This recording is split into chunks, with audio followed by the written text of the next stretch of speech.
హరే కృష్ణ. మనకి ఎన్నోసార్లు సందేహాలు, అయోమయం వలన నిర్ణయాలు తీసుకోలేము. ఒక్కొక్కసారి తాత్కాలికంగా జీవితం మీద కూడా విరక్తి కూడా అవుతుంది. అంటే డిప్రెషన్లో ఉంటాము. ఆ సమయంలో తీసుకునే నిర్ణయం సరైనదిగా ఉండదు. మనం తప్పుడు భావనల్లో చిక్కుకొని పోతాము. ఇలాంటి భ్రాంతుల నుండి బయటపడితేనే మనకు నిజస్వరూపం మరియు లక్ష్యం స్పష్టంగా కనిపిస్తుంది. మనం మన జీవితంలో సరైన వ్యక్తుల నుంచి మార్గదర్శకత్వం పొందాలి. వారి మాటలను వినడం, నమ్మడం, ఆచరణలో పెట్టడం చాలా ముఖ్యమైనవి. మన చేతనైనంత మనం చేయాలి. ఫలితం ఆ భగవంతుని బాధ్యత. మనసు స్పష్టంగా చేసుకోవాలి. స్పష్టతకు తోడు ఆచరణ కూడా చాలా ముఖ్యమైనది. సరిగ్గా ఈ విషయమే అర్జునుని విషయంలో కూడా జరిగినది. అర్జునుడు కృష్ణుని దగ్గరికి ఒక శిష్యునిగా వెళ్ళినట్లే మనం కూడా మన జీవితంలో సరైన వ్యక్తుల దగ్గరకు వెళ్ళి నిజమైన సమస్య తెలుసుకోవాలి. కృష్ణ భగవానుడు భగవద్గీతను మొత్తం బోధించిన తరువాత అర్జునునికి ఒక ప్రశ్న అడిగాడు. అర్జున, ఏకాగ్రతతో విన్నావా?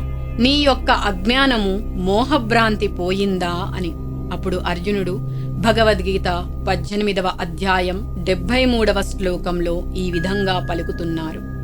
అర్జున ఉవాచ నష్టో మోహ స్మృతిర్లబ్ధ త్వప్రసాదాన్మయాచ్యుత స్థితోస్మి గత సందేహః కరిష్యే వచనం తవ.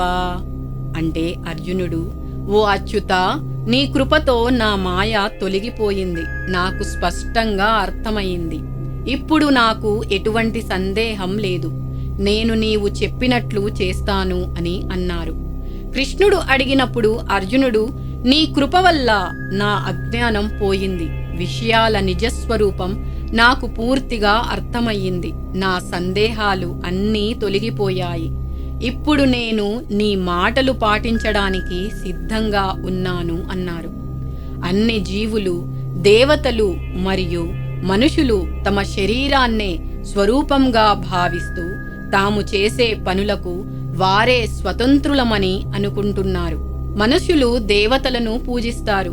దేవతలు వారి కోరికలను తీరుస్తారు. మరి అసలైన భగవంతుడు ఎవరు?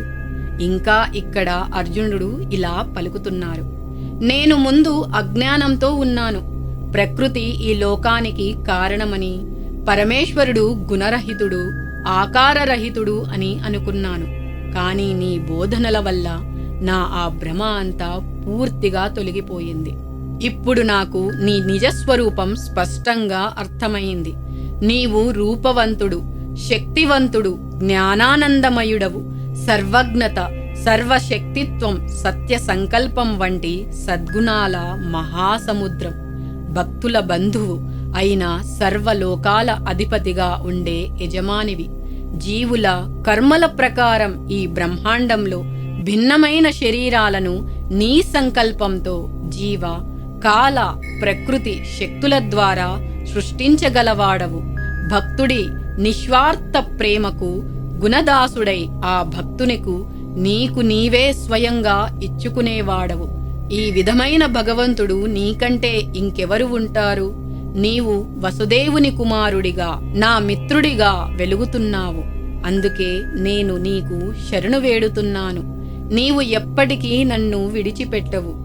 నా ఈ సందేహం, ముఖ్యంగా మోహం పూర్తిగా తొలగిపోయింది. భూభారం తగ్గించడం నీ లక్ష్యమైతే నీకు శరణాగతుడైన నన్ను అందుకు ఉపయోగించాలనుకుంటే నేను నీ ఆజ్ఞను తప్పక పాటిస్తాను. ఇలా చెప్పి అర్జునుడు తాను తన విల్లు, గాంధీవం, బాణాలను చేత పట్టుకుని నిలుచున్నాడు. అర్జునుని వలె మనకు కూడా ప్రేరణ ఇచ్చే కృష్ణుని ద్వారా ఇవ్వబడిన ఈ భగవద్గీతను దయచేసి అందరూ తప్పకుండా చదవండి. హరే కృష్ణ.